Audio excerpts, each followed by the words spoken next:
این سایت begin.re که حالا این بخش اسلایدها رو من از این سایت برداشتم، یه چند تا مثال خوب داره، هم یه مرور قشنگی روی بحث مهندسی معکوس داره، همین که چند تا مثال جالب داره، حالا خواستید استفاده بکنید. البته مثالاش ویندوزی، لینوکسی نیست مثالاش، ولی در کل برای مرور یه سری از بحث‌های مهندسی معکوس و آشنایی مقدماتی مطالبش مطالب خوبیه.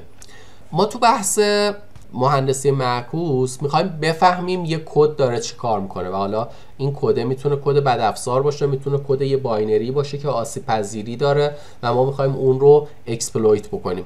طبیعتا خیلی مواقع پیش میاد که کد رو دسترسی نداریم، باینری رو دسترسی داریم و تنها کاری که میتونیم انجام بدیم اینه که دیس اسمبل بکنیم و بیایم این روال رو به کمک دیس اسمبل رو دیباگر با بررسی کردن اتفاقاتی که داره میفته ببریم جلو، نه اینکه خیلی راحت بتونیم کد رو داشته باشیم. البته یه سری از دیس اسمبلرها یه تلاشی میکنن که دیکامپایل هم انجام بدن و این باینری که وجود داره رو به جای اینکه حالا فقط اون ساختار اسمبلیش رو به شما نشون بدن، بیاند و یه ساختار کدی هم نشون بدن و هرچند خیلی مواقع دقیق نیست و بعضی موقع راحت ترید از همون اسمبلیه برید جلو.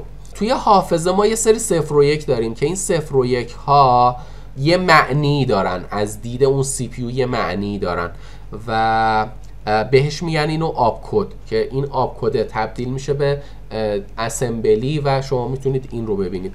این آپ کد رو توی همین ساختار اینجا هم توی دیباگر هم یه سویچی داشت آپ کد رو هم بهتون نشون میداد. جی دی بی هم آپ کد رو بهتون نشون میداد با یه سویچی، الان تو ذهنم نیست، ولی این رو از این میتونید استفاده بکنید. آبجکت دامپ داش دی بزنید، اینجا ببینید این برای حالا هر تابعی که هست اینجا آفستش رو داره، آپ کدش رو داره و دیس اسمبلش رو داره. این ساختار رو نشون میده. پردازنده این رو میفهمه، این ساختار رو میفهمه که اون دیس اسمبلره که میاد تبدیلش میکنه به این و این رو نشون میده. حالا تو بحث شل کد نویسی که وارد بشیم، خودتون هم باید بیاید و این کار رو انجام بدید، یعنی یکم از این آپ کد سر در بیارید و یه تغییری بتونید بدید، یه کدی بنویسید که اون آپ کدش رو بگیرید، اون آپ کدش رو به واسطه اون آسیب پذیری بدید یه برنامه که تو حافظش قرار بگیره و اون اجرا بشه. این تو بحث شل کد نویسی هم که وارد بشیم با این آپ کدا بیشتر کار میکنیم. خب این ساختار کلیه که طی میشه، ولی تو این بحث لازم نیست حالا اون کلیه دستوراتی که هست رو آشنا بشید. تقریبا حالا با یه در واقع اغمازی میتونیم بگیم 80-90% کدای اسمبلی یه سری دستورات مشخصن که حالا این دستورات هم مشخصه، کارشون خیلی پیچیدگی نداره و یه سری جاهای خاصه که فقط درگیر میشید و یه سری دستورات خاص رو باید بدونید که حالا اون هم میشه از منوالی که وجود داره استفاده کرد و اون منوال اینتل مثلا رو بررسی کرد، از اون کمک گرفت و دید که دستور چیکار میکنه. ولی تقریبا 80-90% دستوراتی که توی باینری ها استفاده میشن همین ساختاریه که اینجا میبینید. موو مثلا پوش و پاپ برای کار با استک، کال برای فراخوانی، دستورات جامپ و مقایسه است و این ساختاریه که اینجاست که حالا با چند تا مهمتریناش یه مروری انجام میدیم که چه کاری انجام میدند و بعد توی مثالا دیگه ازشون استفاده میکنیم. اینجا حالا باز یه دسته‌بندی مرتب منظم‌تر داریم که برای کار کردن با حافظه مثلا موو و لیو داریم که حالا تفاوتشون رو الان میبینیم. دستورات محاسباتی داریم که برای جمع و ضرب و تقسیم و اینا استفاده میشن. دستورات منطقی داریم که کارهای بیتی رو انجام میدن. کار با استک رو داریم که حالا مهمترین بخش رو در واقع شامل میشن که حالا پوش بکنیم، پاپ بکنیم، یه چیزی بذاریم تو استک برداریم، کال بکنیم که حالا جزئیات کار رو میبینیم که با استک چه تعاملی داره، و رترو استفاده بکنیم که برای بازگشت از تابع هست و اینم باز با استک کار میکنه. و حالا کنترل فلو رو داریم که برای جامپ کردن و حالا مقایسه کردن استفاده میشن. اینا دسته‌بندی دستورات پرکار برده. هر دستوری هم یه سری چیزا داره دیگه. خود دستوره که آپ کدشه که مثلا اینجا آپ کد دستور رو داریم. بعد پارامتراست که حالا پارامترها میتونه رجیستر باشه، میتونه یه در واقع ولیو مشخص باشه، رجیستر باشه، یا حافظه باشه که توی اون ساختار اینتل، نمایش اینتل، کار با رجیستر اینجوری آدرس توی حالا کروشه که این همچین کاری انجام میده. مثلا این آدرس به اضافه 4 رو یک کاری باش میخواد انجام بده. این ساختار دستوراته. حالا موو و لی دستوراتی هستند که برای حافظه استفاده میشن. یه تفاوت کوچولو با هم دارن، خیلی مهمه این تفاوت توی برنامه از این دوتا چون زیاد استفاده میشه این تفاوت رو با هم دیگه مرور بکنیم.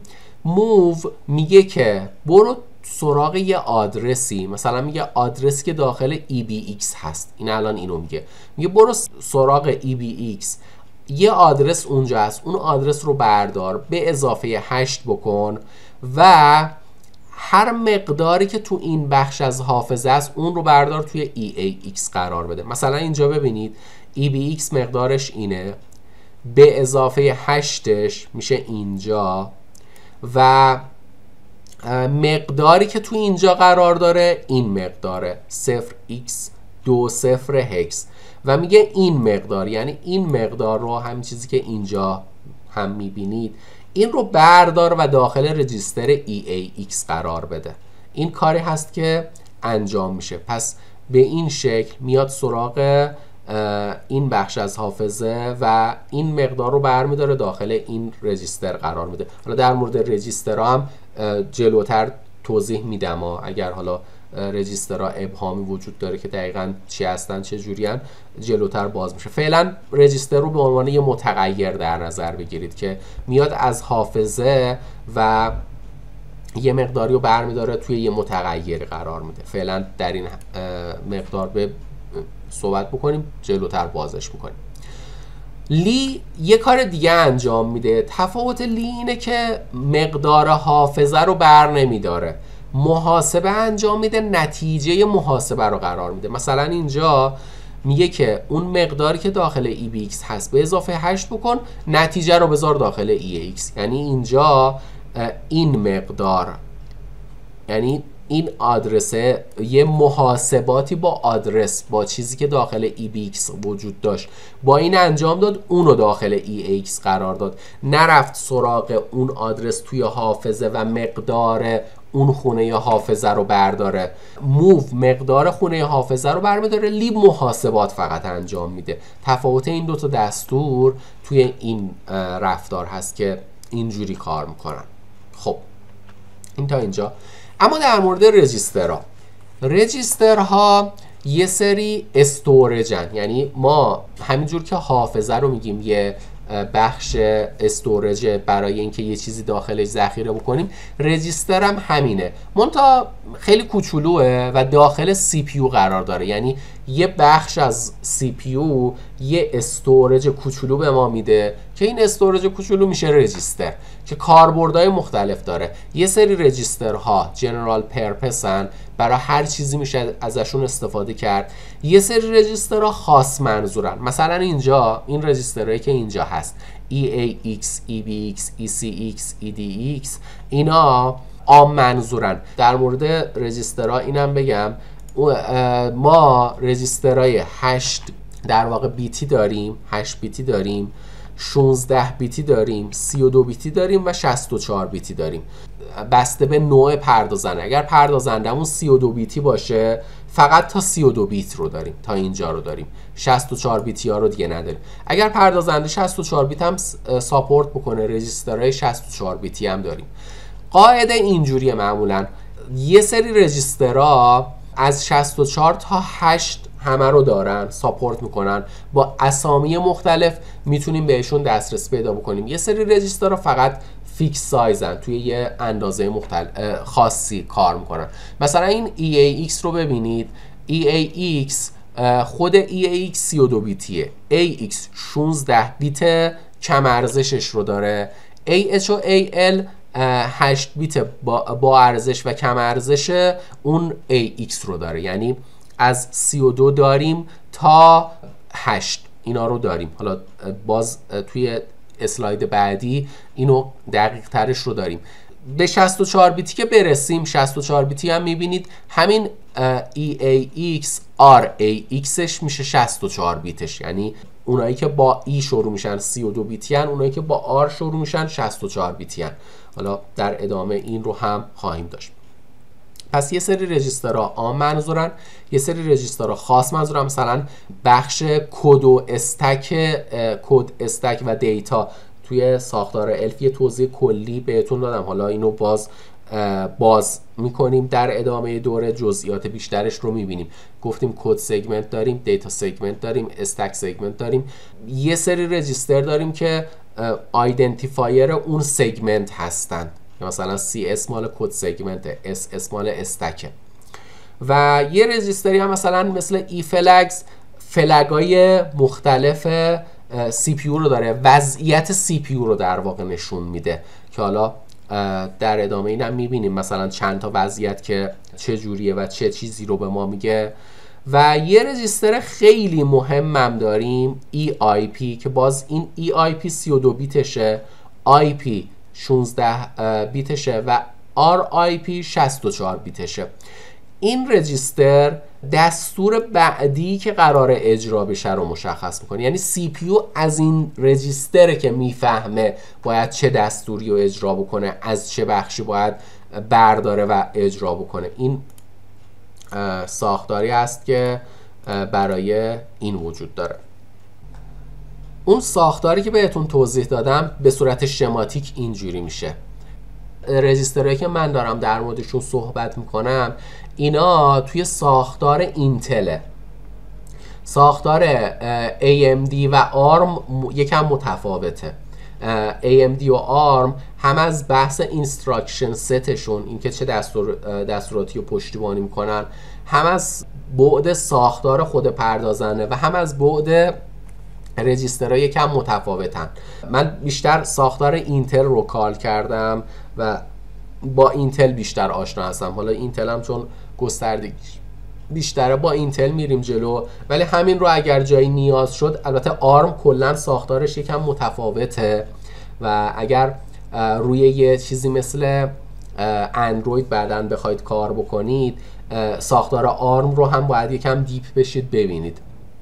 من یکم آشنایی باش دارم ولی خیلی دیپ نشدم توش، ولی خب میگم اگر لازم باشه یه سری جا باید ساختار آرم رو هم دیپ بشید بررسی بکنید ببینید که چجوریه. ما فعلا با اینتل میریم جلو که یه سری مفاهیم رو توضیح بدیم. این مفاهیم خود مفاهیمش توی آرم و AMD هم یکیه، ولی تفاوتایی از جنس ساختار پردازنده و ساختار رجیسترها و اینا دارن، با هم دیگه تفاوت ایجاد میشه بینشون. ولی تو بحث آسیب پذیری ها میتونیم با این بریم جلو، بعدن مپش بکنیم به اونجا و ببینیم اونجا حالا چه تفاوتایی داره و چه جوری میشن. پس EAX مثلا 16 بیت کم ارزشش میشه AX که خود این AL و AH میشه. حالا یه سوالی پیش میاد، ما الان خیلی راحت به 16 بیت کم ارزش EAX میتونیم دسترسی پیدا بکنیم. 16 بیت با ارزشش رو اگر بخوایم، یعنی این 16 بیتی که اینجا هست رو اگر بخوایم، اینو باید چیکار بکنیم به نظرتون؟ اینو اگر شیفت بدیم بیاریمش اینور، یه شیفت بدیم بیاریمش اینور، توی AX اون موقع اون 16 بیت با ارزش قرار گرفته و میتونیم اون رو هم دسترسی پیدا بکنیم. یعنی ترکیب یه شیفت و دسترسی به AX اون رو به ما خواهد داد. این ساختار این رجیسترها میشه. برای ESP و یه سری رجیسترهای دیگه هم این وجود داره. مثلا برای ESP که مال استکه با SP میتونیم 16 بیتش رو به دست بیاریم، یا EIP با IP توضیح دادم بهتون میتونیم به دست بیاریم. این دوتا رجیستر ESI و EDI اینا برای کار با رشته ها خیلی استفاده میشن و یه سری از دستورات که با رشته ها کار میکنن با این دوتا کار میکنن و از اینا استفاده میکنن. یکم کاربرد اینجوری هم این دوتا رجیستر دارن.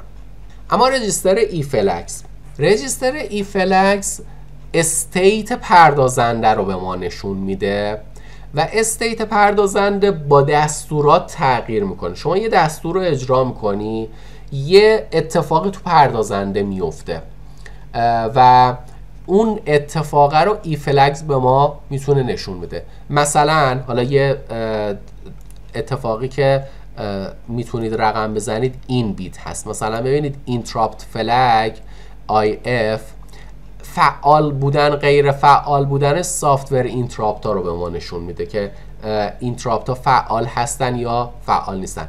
یه دستور تفریق مثلا فرض کنید انجام بدید، این دستور تفریق ممکنه نتیجهش 0 بشه دیگه.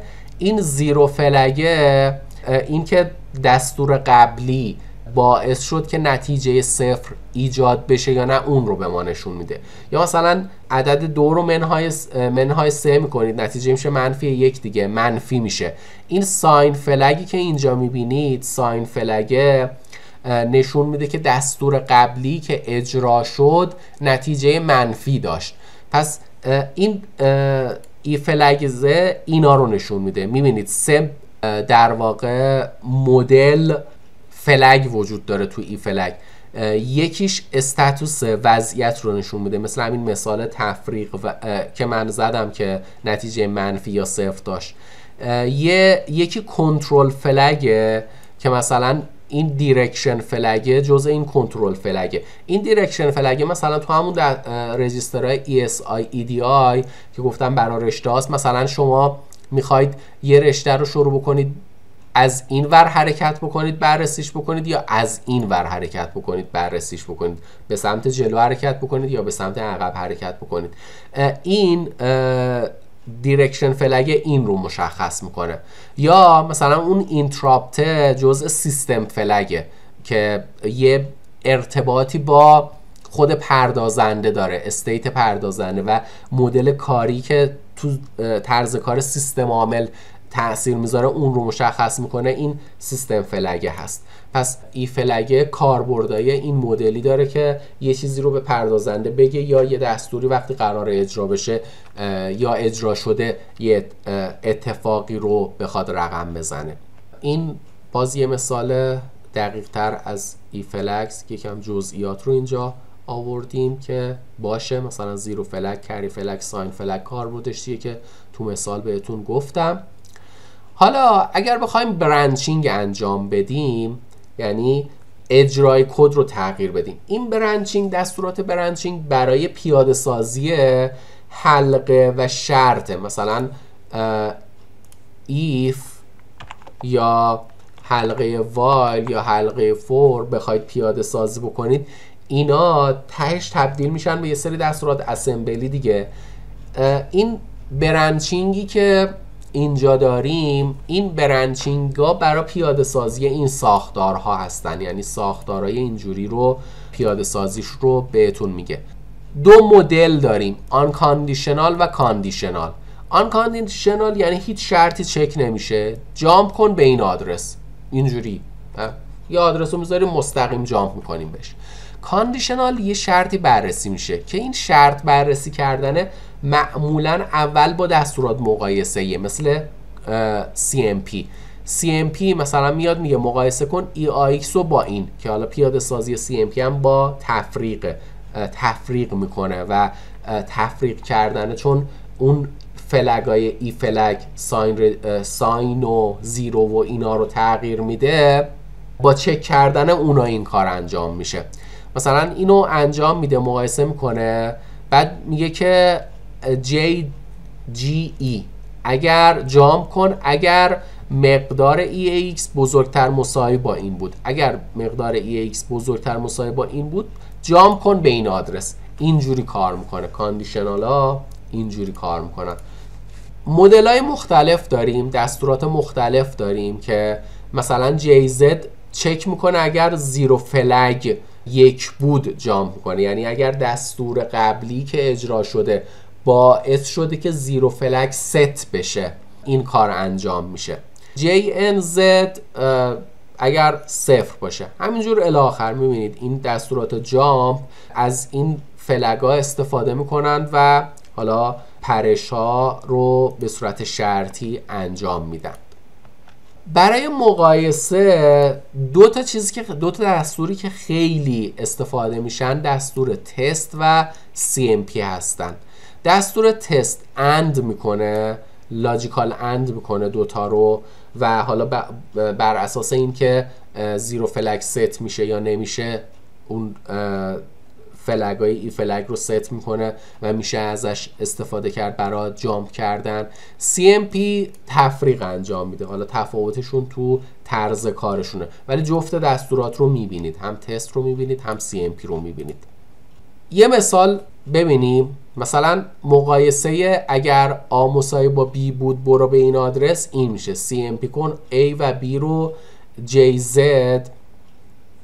اگر با هم مساوی باشن خب زیرو فلگ ست میشه دیگه، این دوتا با هم مساوی باشن تفریقشون 0 میشه حاصلش و زیرو فلگ ست میشه و به این شکل میتونیم از JZ استفاده بکنیم.